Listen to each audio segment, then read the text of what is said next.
কলকাতা ইউনিভার্সিটির আন্ডারে যারা ফোর্থ সেমিস্টারে উঠলে এবং তোমাদের যাদের ফোর্থ সেমিস্টারে জেনারেল সাবজেক্ট হিসাবে এডুকেশন রয়েছে তাদের জন্য আমি দুটো প্রিভিয়াস ইয়ার অর্থাৎ 2022 এবং 2023-এর তোমাদের কিন্তু শর্ট কোয়েশ্চেন নিয়ে চলে এসেছি এবং এই প্রিভিয়াস ইয়ারের মধ্যে থেকেই কিন্তু তোমাদের পরীক্ষায় প্রশ্ন আসবে। তো দেখো, প্রথমেই যে প্রশ্নটা রয়েছে সেটা হলো অক্ষমতা বলতে কি বোঝো। এটা কিন্তু তোমাদের 2022-এর প্রথম প্রশ্ন। দেখো, শারীরিক গঠন, অঙ্গ সংস্থানগত এবং পেশিগত কোনো অসুবিধা যদি কোনো শিশুর দৈনন্দিন জীবনে বিভিন্ন কাজকর্মে বিশেষ অসুবিধার সৃষ্টি করে তখন তাকে বলা হয় অক্ষমতা। এবার দেখে নাও সেকেন্ড প্রশ্ন, অন্তর্ভুক্তিমূলক বিদ্যালয় বলতে কি বোঝো। সর্বসমাবিষ্ট বিদ্যালয় হলো একটি শিক্ষামূলক আন্দোলন, পারস্পরিক নির্ভরতা এবং স্বাধীনতার ওপর জোর দেয়, সমস্ত শিশুকে সমর্থ বলে মনে করে এবং গোষ্ঠীবোধকে মূল্য দেয়। এছাড়া এটি শ্রেণীকক্ষে নাগরিক অধিকার এবং সমতাকে সমর্থন করে।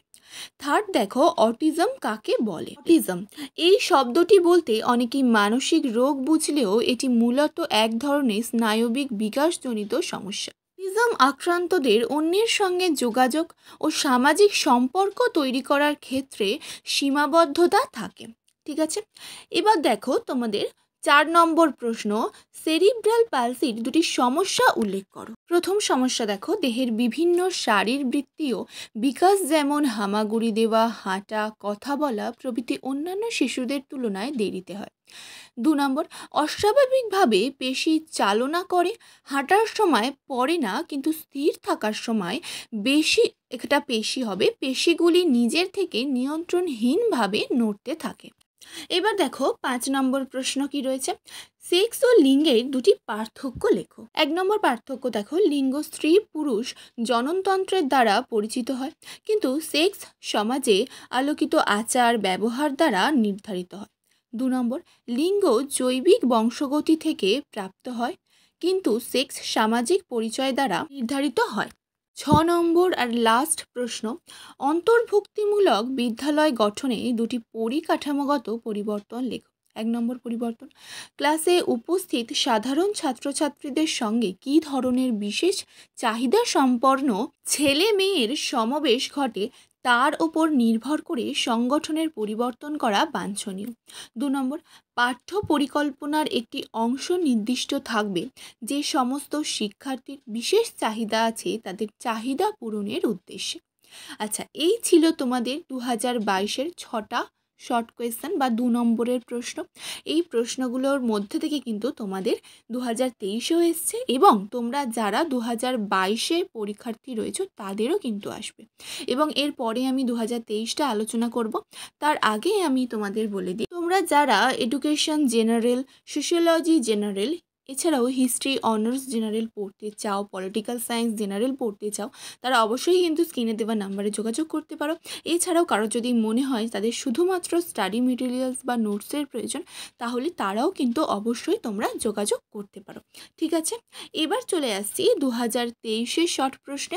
এগুলোও কিন্তু তোমাদের এই বছরের জন্য, যারা 2024 খুবই ইম্পর্ট্যান্ট। 2023-এর প্রথমেই যে প্রশ্নটা রয়েছে সেটা হচ্ছে, বিশেষ শিক্ষা ও সর্বসমাবিষ্ট শিক্ষার মধ্যে দুটি পার্থক্য লেখো।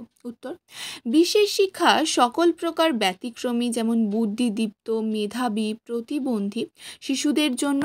অপরদিকে অন্তর্ভুক্তিমূলক শিক্ষা কেবলমাত্র মৃদু মাত্রায় প্রতিবন্ধী শিশুদের জন্য। 2 নম্বর পার্থক্য, বিশেষ শিক্ষায় প্রতিবন্ধকতার মাত্রা অনুযায়ী শিশুদের শিক্ষা দানের ব্যবস্থা করা হয়, অন্যদিকে অন্তর্ভুক্তিমূলক শিক্ষায় ন্যূনতম নিয়ন্ত্রিত পরিবেশে শিক্ষাদানের ব্যবস্থা করা যায়। আচ্ছা, এবার দেখো 2 নম্বর প্রশ্ন, অক্ষমতা বলতে কি বোঝো। এই প্রশ্নটাই কিন্তু তোমাদের 2022-এর একদম প্রথমে এসেছিল। তো দেখো, যারা প্রিভিয়াস ইয়ার করেছিল তাদের দেখো প্রথমেই কিন্তু কমন পেয়ে যাবে। তো এইভাবে তোমরাও কিন্তু এই প্রিভিয়াস ইয়ারের শর্ট কোয়েশ্চেন যদি পড়ো তোমরাও কমন পেয়ে যাবে। আচ্ছা চলো, অক্ষমতা বলতে কি বোঝো। দেখো, তোমাদের আগেও বলেছি, আবার বলছি।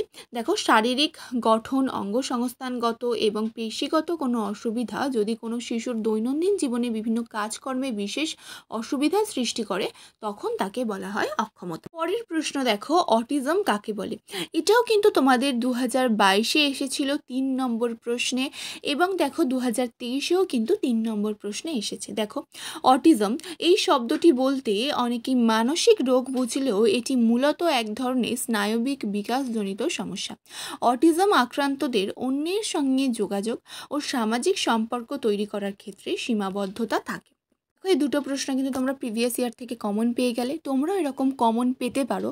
তার জন্য তোমাদের চ্যানেলটিকে সাবস্ক্রাইব করে রাখতে হবে, কারণ এরপর কিন্তু এখন তো শুধু শর্ট কোয়েশ্চেন দিচ্ছি, এরপরে তোমাদের 5 নম্বর 10 নম্বর এছাড়াও আরও কী কী শর্ট কোয়েশ্চেন তোমরা পড়বে সব কিছুই কিন্তু আমি তোমাদের পরপর কমন দিতে থাকবো, অধ্যায় ভিত্তিক বিভিন্ন প্রশ্ন দিতে থাকবো।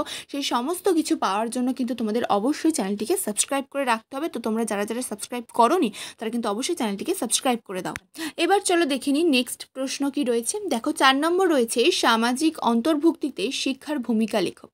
শিক্ষার মাধ্যমে কৃষ্টিগত মিলন, পরস্পরের প্রতি আগ্রহ ও কৌতূহল, পরস্পরের ইতিহাস ও সংস্কৃতি জানা, এই সবই সম্ভব এবং শিক্ষায় সকলকে একটি বন্ধন সূত্র করতে সাহায্য করে। 5 নম্বর প্রশ্ন, বহু কৃষ্টিভিত্তিক সমাজ কি?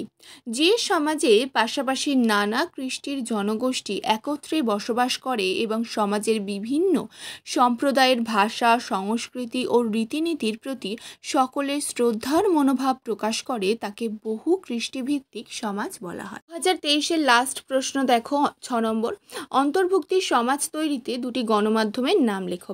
সংবাদপত্র এবং কিন্তু টেলিভিশন বা দূরদর্শন। ঠিক আছে, এই ছিল তোমাদের ভিডিওটা যদি একটুও ভালো লেগে থাকে বা হেল্পফুল মনে থাকে তাহলে অবশ্যই কিন্তু ভিডিওটি একটি লাইক করো, কমেন্ট করো, শেয়ার করো।